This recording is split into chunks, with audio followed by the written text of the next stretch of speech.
Tama na, ayoko na. Sa panulat ng ating magaling na senpai na si Carmela Ramos. May pagkakataon pala talaga na kahit gaano katamis ang inyong pagsisimula, dumadating pala talaga sa punto na biglang tatabang pagdating sa gitna. Ayoko nang ituloy, pero takot akong wakasan. Ayoko nang umasa, pero heto pa rin ako, naghintay kahit nasasaktan.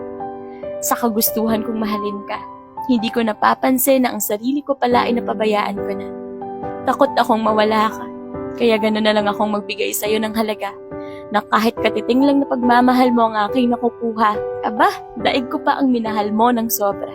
Kaya akala ko, sa'yo ko mahahanap ang pahinga, pero hindi pala. Dahil lalo akong nawala nung natagpuan kita. Kaya kahit ilang beses kong sinabing tama na, mas pinaboran ko pa rin ang salitang konting tiis pa. Pero totoo pala talaga ang sabi ng iba, no? Na kahit gaano kalaki ang ibigay mong pagmamahal sa isang tao, na kahit gaano mo ibuhos lahat ng effort at oras mo, kapag yung tao hindi na interesado, wala ka nang magagawa kundi tanggapin na lang na hindi siya ang para sa'yo. Na hindi porket minahal ka ng tao, may kasiguraduhan na magiging kayo hanggang dulo.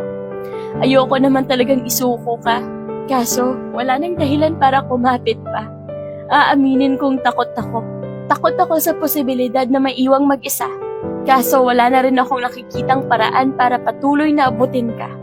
Hindi na kasi katulad ng dati ang ating pagsasama. Hindi mo na alam ang sagot sa tanong na, ako ba ay mahal mo pa? Wala ka namang pag-aalinlangan nung una, pero nagising ka na lang isang umaga na ako pala sa'yo ay wala na. Ito siguro talaga ang katotohanan, na itinadhana ka lang sa akin para bigyan ako ng saglit na kasiyahan.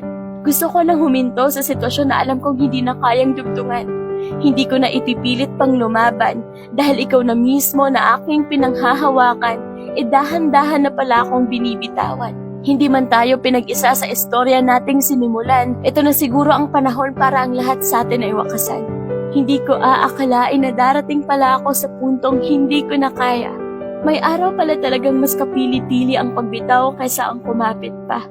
Mas madali ang sumuko kaysa manatiling kasama ka dahil alam kong masasanay din ako nang wala ka. Kaya handa na akong sunugin ang tulay na nagdudugtong sa ating dalawa. Hindi na kita itatali sa sitwasyon na hindi ka naman pala masaya. Hindi na kita hahayaang magkunwaring ayos pa. Sa relasyon nating ako lang pala ang may gana. Sa mundo ng pag-iibigan nating dalawa, darating pala talaga tayo sa alaalang wala nang kasunod pa. At kahit anong ganda at tatag ng ating simula, sa huli, mapapaisip ka rin pala na kung bakit sinumulan pa nating mahalin ng isa't isa, kung magtatapos rin pala ang salitang mahal kita sa mahal tama na. Please, ayoko na.